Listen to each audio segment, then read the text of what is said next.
Imagine a world where Pablo Escobar never died in 1993. What if the world's most infamous drug lord, the man who once made $420 million a week, survived the Medellín siege, outsmarted both the Colombian and U.S. governments, and rose back to power? Tonight, we step into that alternate history. A story of power, fear, blood, and betrayal. This is what would have happened to America if Pablo Escobar were still alive today. December 2, 1993, in our world, Escobar was cornered and killed on a Medellín rooftop. But in this story, he doesn't die.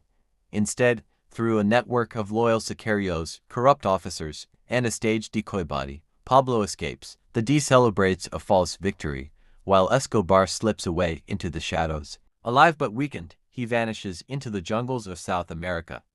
For the U.S., it seems like the end. For Escobar, it is only the beginning. Years later, whispers spread.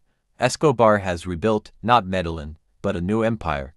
The Phoenix Cartel, symbolizing his rebirth. No longer bound by Colombian borders, he stretches into Mexico, joining forces with remnants of the Guadalajara cartel. The Phoenix Cartel is smarter, quieter, and deadlier. Instead of flashy bombs and assassinations, Escobar embraces technology, money laundering, and cyber infiltration. The U.S. banking system begins to feel tremors of billions in narco dollars flowing through. By the 2000s, America is drowning in opioids, cocaine, and meth. But in this world, it's Escobar's direct hand behind it. His cartel infiltrates small-town America, fueling addiction crises from Ohio to West Virginia. And unlike before, he doesn't just move drugs, he buys influence, corrupt officials, judges, even sheriffs on his payroll. America doesn't just have a drug problem, it has an Escobar problem. Escobar always dreamed of politics. In this alternate world, he finally achieves it. Using billions funneled into offshore accounts, he finances political candidates across Latin America and even whispers of funding in U.S. elections. A senator caught in a scandal, a governor with ties to cartel cash. For the first time, Escobar isn't just a drug lord, he's a political kingmaker. The line between democracy and narco-state blurs. The FBI and DEA, humiliated by Escobar's return, launch Operation Iron Phantom, a desperate attempt to root him out. But the agencies are divided. Some agents are loyal. Others, corrupted by Escobar's bribes, leaked files, failed raids, and assassinated whistleblowers paralyze American law enforcement. Meanwhile, Escobar sits safe in his jungle fortress, watching the chaos unfold. Escobar's vision expands.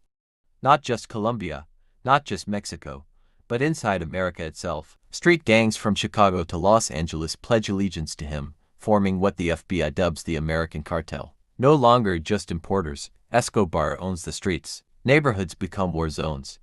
Drive-bys escalate. Whole communities live in fear. It is the 1980s all over again, but this time, the monster is bigger. Escobar was always a master of image. In this alternate reality, he controls social media networks. Fake accounts spread propaganda. Slick videos show him as a Robin Hood figure, helping the poor. Millions of disillusioned youth see Escobar not as a criminal, but as a revolutionary. The FBI scrambles to counter him, but Escobar has already won the culture war. The U.S. government faces a crisis of legitimacy. Leaked documents reveal that senators and federal judges took cartel bribes. The American public, already divided, no longer trusts Washington. Protests erupt, police clash with angry crowds. And in the background, Escobar smiles. His billions have bought him what bombs never could control. By the 2020s, Escobar's empire is global.